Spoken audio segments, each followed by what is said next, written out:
नमस्कार, मैं आपका प्रतीक शिंदे आज बात करने वाला हूँ एक ऐसे टॉपिक के बारे में जिसके लिए आप बुक्स पढ़ते हैं, सिनेमा देखते हैं, ज़माने में घूमते हैं और वो है नॉलेज।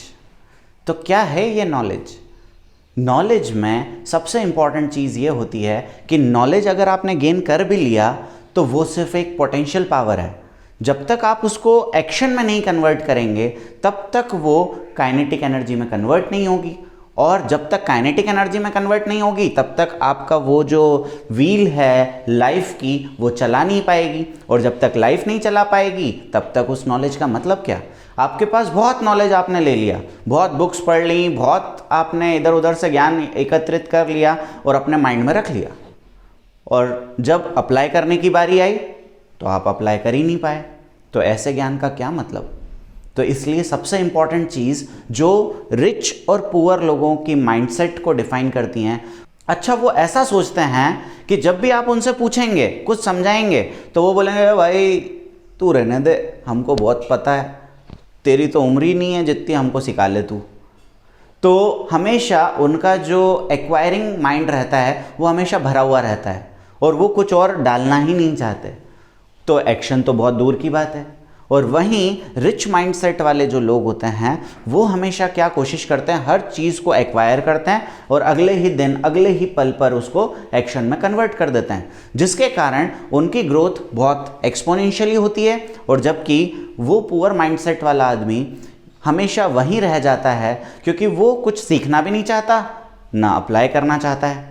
पर हमें हमेशा प्रोडक्टिव रहना है, और हमारे देश की तो हमेशा से परंपरा रही है कि हम जब गुरु ज्ञान भी लिया करते थे तो नीचे बैठ के लिया करते थे, और उस टाइम के जो गुरु भी हुआ करते थे वो प्रैक्टिकल स्वरूप में सिखाया करते थे कि जैसे आप नीचे सोते थे, मतलब जितने भी उस टाइम के शिष्य हुआ करते थे वो ज़मीन पे लेटना सीखते थे, सात्विक भोजन खाया करते थे। इन सब पीछे एक बहुत बड़ा कारण था। सात्विक भोजन में कहा जाता है साइंटिफिकली भी कि उसमें अगर हर्बीवोर्स अगर जानवर की बात करें तो उसके पास 90% एनर्जी जाती है घास से जब वो एनर्जी लेता है। वहीं जब एक गोट को शेर खाता है तो उसके पास जाते जाते 10% फिर कम हो जाती है और 81% ही एनर्जी जाती है। तो आप देखिए कि हर्बीवोर्स होना या फिर शाकाहारी होना कितना हमें अच्छा प्रदान करता है।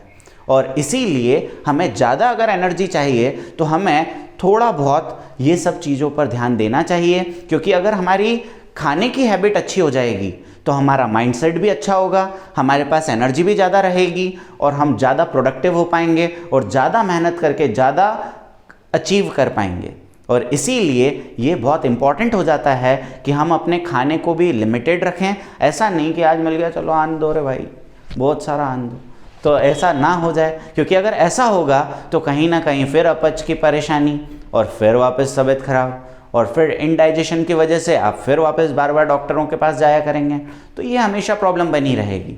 इसीलिए कोशिश करिए ज़्यादा से ज़्यादा ग्रीन लीफी वेजिटेबल्स खाइए और सलाद को अपने खाने में लीजिए ताकि आप हमेशा तरोताज़ा रहें और जवान बने रहें।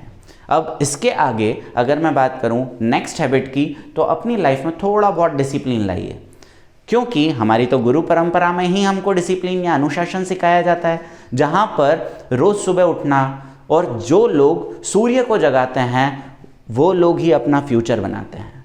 जो लोगों को सूरज भगवान जगाते हैं वो पीछे ही रहते हैं हमेशा।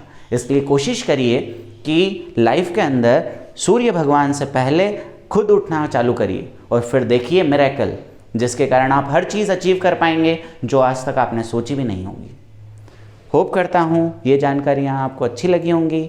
मिलते हैं अगले वीडियो में, तब तक keep smiling and good bye.